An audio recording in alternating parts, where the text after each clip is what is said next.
যে জাতীয় ঐক্যের জন্য ডক্টর ইউনূসের সরকার যে রাজনৈতিক দলগুলো ডেকেছে সেখানে আওয়ামী লীগকে ডাকা হয়নি, এটা নিয়ে আমার কিছু প্রশ্ন ছিল। সেই প্রসঙ্গেও কিছু মন্তব্য আমি পেয়েছি। তো ভাবলাম এগুলো নিয়ে আমরা আরেকটা দর্শকের কথা অনুষ্ঠান আয়োজন করি, সেটাই আমি করেছি। এখন আমি চটপট কিছু মন্তব্যগুলো পড়ে নেই, তারপরে আমরা মূল আলোচনায় যাব। যেমন সঞ্চিতা লুবনা তিনি লিখেছেন, আপনি কমেন্ট নিয়ে যে পর্বটা করবেন দয়া করে মাসুদ ভাই একটু উন্নত মানের কমেন্টগুলো নিয়ে পর্বটি করবেন।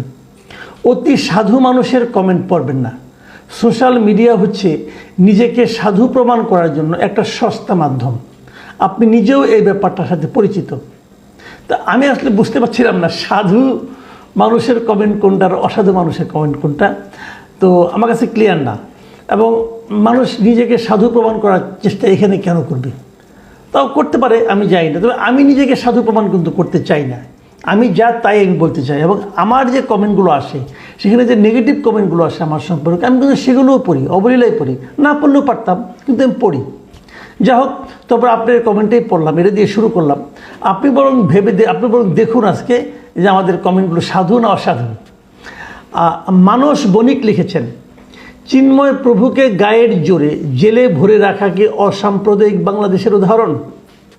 এতদিন মানুষ বলেছিল শেখ হাসিনা খারাপ, হ্যানত্যান। এখন বাংলাদেশের মানুষ বুঝতে পেরেছেন সাজানো একটা দেশকে উগ্রবাদীরা 5 আগস্টের পরে শেষ করে দিয়েছে পরিকল্পনা মাফিক। যাই হোক, এটা মানস বণিক সাহেবের অপিনিয়ন, আপনারা শুনলেন। শিশির হালদার লিখেছেন, গত 3 তারিখ সুনামগঞ্জে হিন্দুদের উপর নির্যাতনের নিউজ কোনো বাংলাদেশি মিডিয়া প্রচার করেনি। একদিন পর 4 তারিখ বিবিসি বাংলা ও DW বাংলা এ নিউজ প্রচার করেছে।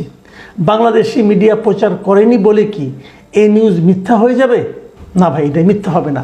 আপনি খুব গুরুত্বপূর্ণ একটা কাজ করেছেন, বিষয়টা আমাদেরকে জানিয়ে আমরা জানলাম এবং প্রচার করলাম। সুনামগঞ্জের ঘটনা নিয়ে আরও কয়েকটা মন্তব্য এসেছে। যেমন ধরেন স্বর্ণলতা লিখেছেন, একদিকে শান্তির কথা বলেন, অন্যদিকে ধ্বংস চালান। যেমন গতকাল সুনামগঞ্জ যেই ঘটনা ঘটলো সেটা তো বাংলার কোনো মিডিয়া প্রকাশ করলো না। এখনও সময় আছে সত্যিটা করে প্রকাশ করেন। যাই হোক, আমরা তো প্রকাশ করলাম।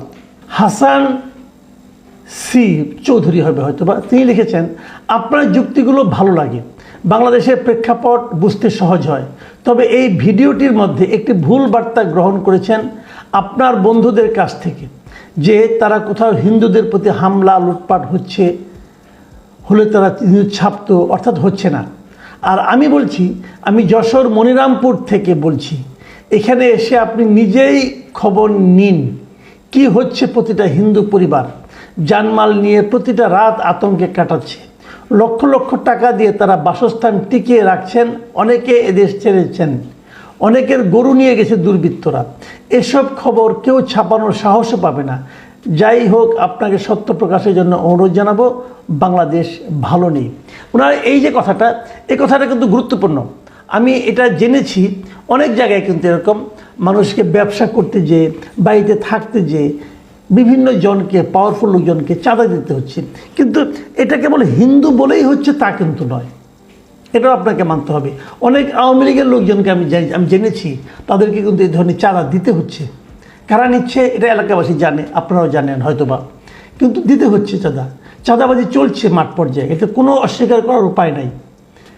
এবং আওয়ামী লীগের লোকদেরও চলছে, এবং সেখানে আওয়ামী লীগের মধ্যে হিন্দু আছে, মুসলমানও আছে, তারাও আছে, সবই হচ্ছে। যাদেরকে একটু নিরীহ পাওয়া যাচ্ছে, যারা এই প্রতিবাদ করার সাহস কম পাচ্ছে এই সময়ে, তাদের উপরে কিন্তু চাঁদাবাজিটা চলছে, এটা সত্য। আমি জনাব হাসান চৌধুরী সাহেবকে ধন্যবাদ জানাচ্ছি। রাজেশ দত্ত লিখেছেন, জনাব মাসুদ কামাল ভাই, আমি জানি না আপনি আমার কমেন্ট পড়বেন কিনা, পড়লাম, বুঝতে পারছেন। আমি অবাক আপনার মন্তব্যে। আপনি বললেন দেশের কোথাও সংখ্যালঘু নির্যাতন হচ্ছে না। ভাই, আপনার মতো একজন মানুষ যখন এসব কথা বলে তখন অবাক ও কষ্ট লাগে। চট্টগ্রামে নীরবে খোঁজ নেন, সুনামগঞ্জে খোঁজ নিন, রংপুরে খোঁজ নিন, খুলনায় খোঁজ নিন, ঠাকুরগাঁও খোঁজ দিন, নরসিংদীর শিবপুরে খোঁজ নিন, কিশোরগঞ্জের ভৈরব, ইটনা ও কুলিয়ারচর উপজেলায় খোঁজ নিন। এরকম আরও অনেক আছে। ভাই, আপনারা সংখ্যালঘুর পাশে দাঁড়ান, সত্যটা তুলে ধরুন প্লিজ। বর্তমান মিডিয়ায় বিশ্বাস করবেন না। ধন্যবাদ, ভালো থাকবেন। জনাব রাজেশ দত্ত, আপনি যে কথাটা বলেছেন আমার মনে হয় যে আপনি যে জায়গাগুলোর নাম বললেন, আমি কিছু কিছু জায়গায় আমার মতো করে খোঁজ নিয়েছি। খোঁজ ঠিক হয়েছে কিনা বলতে পারবো না, তবে যতটুকু পেয়েছি ততটুকু আপনাদের সঙ্গে শেয়ার করেছি। আপনিও যা জানেন সেটা আমাদের সঙ্গে শেয়ার করলেন, এবং আমার মনে হয় অনেক দর্শকে শেয়ার করেছেন, সেগুলো আমি একটু পরে পড়ব। যেমন আপনি বললেন রংপুরের কথা, আপনি জাস্ট দেখুন আমাদের পরের মন্তব্যটা কী এসেছে। পরের মন্তব্যটা মোহাম্মদ রাসেল লিখেছেন, আমাদের রংপুর বিভাগে অনেক হিন্দু, কোথাও এমন ঘটনা ঘটে নাই। এখন আমি তো রাসেলের কথা বিশ্বাস করব না, নাকি আমি রাজেশ দত্তের কথা বিশ্বাস করব?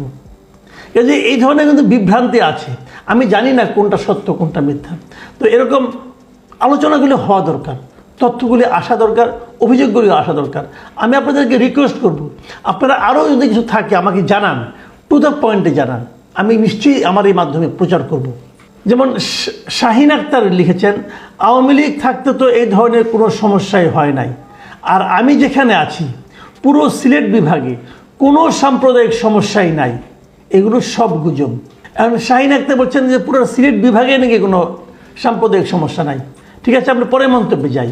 আমজাদ রাজা লিখেছেন, আমাদের এলাকায় আমার জন্মের পর থেকে দেখি নাই হিন্দু সম্প্রদায়ের উপর হামলা হতে, সবাই মিলেমিশে এলাকায় বসবাস করছি। মিস্টার আমজাদ রাজা, আপনাকে অনুরোধ করবো, আপনি কোন জায়গা থেকে লিখছেন সেটা কিন্তু বলেন নাই। ওটা বললে আমাদের জন্য, আমাদের দর্শকদের জন্য ওটা বোঝা সহজ হতো। RSR বোধহয় ছদ্মনাম, আমি জানি না। আমাদের এলাকায় কোনো সাম্প্রদায়িক দাঙ্গা নেই, শেরপুর থেকে বলছি। উনি শেরপুরের কথা বলছেন, তবে এটা কোন শেরপুর, শেরপুর জেলা নাকি বগুড়ার শেরপুর, এটা আমার কাছে ক্লিয়ার না। সাখাওয়াত সবুজ লিখেছেন, দেশের কোথাও সংখ্যালঘুদের উপর অন্যায় করা হয়েছে, শত চেষ্টা করেও এরকম সত্য খবর পাইনি। সাখাওয়াত সবুজ সাহেব কিন্তু কোনো খবর পাননি। শাহিনুর আক্তার লিখেছেন, সারা ব্রাহ্মণবাড়িয়ায় নেই, মানে উনি বলছেন যে ব্রাহ্মণবাড়িয়াতেও কোনো ধরনের সাম্প্রদায়িক দাঙ্গা নেই। রাশেদুল ইসলাম লিখেছেন, আমার স্কুলের হেড টিচার হিন্দু, দিনাজপুর সাধারণত হিন্দুদের আধিক্য বেশি, পারতপক্ষে এখানে সম্প্রীতির কোনো ঘাটতি নেই, সবাই সমন্বয় করে স্বাভাবিকভাবেই যেভাবে থাকা যায়, এমনকি আগস্ট পূর্ব মুহূর্ত থেকে অনেক ভালো আছি। বাদুল খান লিখেছেন, এই মন্তব্যটা এই জাতীয় ঐক্য নিয়ে যে আলোচনাগুলো হচ্ছে, আজকে ইউনূস সাহেব ডেকেছিলেন বিভিন্ন পলিটিক্যাল পার্টিকে, সেই বিষয়ে তিনি লিখেছেন, বাস্তবতা কি আপনি ভালো জানেন, আওয়ামী লীগের সময় বিএনপি ও জামাত ছাড়া ঐক্য তৈরি করে ফেলত, ঠিক এখন আওয়ামী লীগ ও জাতীয় পার্টি ছাড়া ঐক্য কীভাবে ঐক্য হয়? একই কথা কিন্তু আমরা দেখেছি, হ্যাঁ, যে আওয়ামী লীগের আমলে জামাত আর বিএনপিকে ডাকা হতো না, কিন্তু ঐক্য হয়ে যেত। বাপ্পি সরকার লিখেছেন, আপনি বলেন আওয়ামী লীগ সহ 14 দল ও জাতীয় পার্টি নেই, এক কথায় 60% ভোট বা সমর্থন বাদ দিয়ে শুধু স্বাধীনতার বিপক্ষের ঐক্য জোটেরা ঐক্য হচ্ছে, নয় কি? লোকমান মোহাম্মদ লিখেছেন, সব দলকে ডাকা হয়েছে, আওয়ামী লীগকে ডাকা হয়নি, জাতীয় পার্টিকে ডাকা হয়নি, কেন? মোহাম্মদ এরশাদুল হক লিখেছেন, জাতীয় পার্টি কি বাংলাদেশের বাহিরের দল, তাদেরকে ডাকা হয়নি, কেন? রিয়াজ আহমেদ লিখেছেন, দেশের যত সমস্যা হচ্ছে তত আওয়ামী লীগ করাইতেছে, তাহলে তাদেরকে ডাকবে কেন?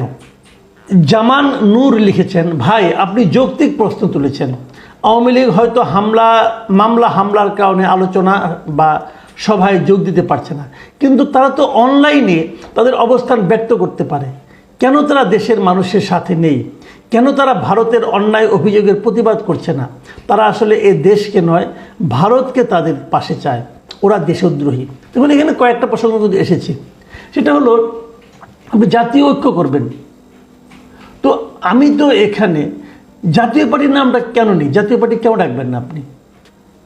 আপনি যদি জাতীয় পার্টিকে বাদ দেন, আওয়ামী লীগকে বাদ দেন, আওয়ামী লীগের সঙ্গে যে 14 দলীয় জোট ছিল সবাইকে বাদ দেন, এদের তো লোক অনেক, কয়েক কোটি লোক আছে এদের সমর্থক।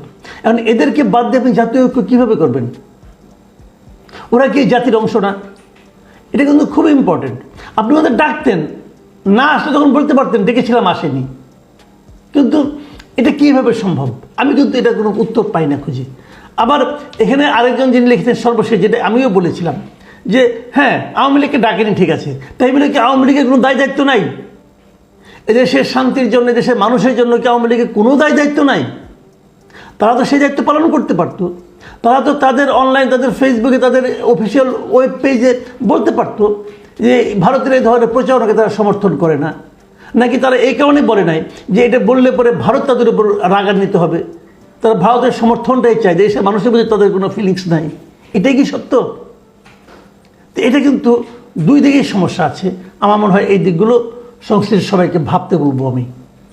এসকে হারুনুর রশিদ তিনি লিখেছেন, মাসুদ কামাল ভাই, আপনার কথায় ধরলাম 5ই আগস্টের আগে আন্দোলনের সময় যত গণহত্যা হয়েছে সেই সময় সরকারের শেখ হাসিনা ছিলেন বলে তাকে খুনি বলে আখ্যায়িত করছেন, কিন্তু 5 আগস্টের পরে সারা দেশে পরে পুলিশ সহ যত খুন হলো এর দায় এখন কার? আর সাংবাদিকদের কথা বলছেন তো, আপনার মতো কয়েকজন সাংবাদিক ছাড়া বাকি সব সাংবাদিক তো পাল্টিবাজ খেয়ে সুর পাল্টায় ফেলছেন, আবার কেউ ভয়ে সত্য রিপোর্ট দিচ্ছেন না। শেখ হারুন রশিদের এই বক্তব্যকে আমি মনে করি দর্শকদের বিবেচনায় নেওয়া উচিত। ও যে সুমন লিখেছেন, সনাতনী ব্যবসায়ীরা প্রত্যেককেই চাঁদা প্রদান করে ব্যবসা করতে হচ্ছে, আপনি ব্যক্তিগতভাবে তদন্ত করে দেখুন কামাল ভাই। আমি কিন্তু ওনার সঙ্গে একমত। আমি জানি, বিশেষ করে এটা ঢাকা শহরে কিনা বলতে পারবো না, বা ঢাকার বাইরে প্রত্যন্ত অঞ্চলে যত হিন্দু ব্যবসায়ী আছে তাদেরকে কিন্তু একটা বড় অঙ্কের চাঁদা দিতে হচ্ছে, এবং সেই চাঁদা নিচ্ছে কারা?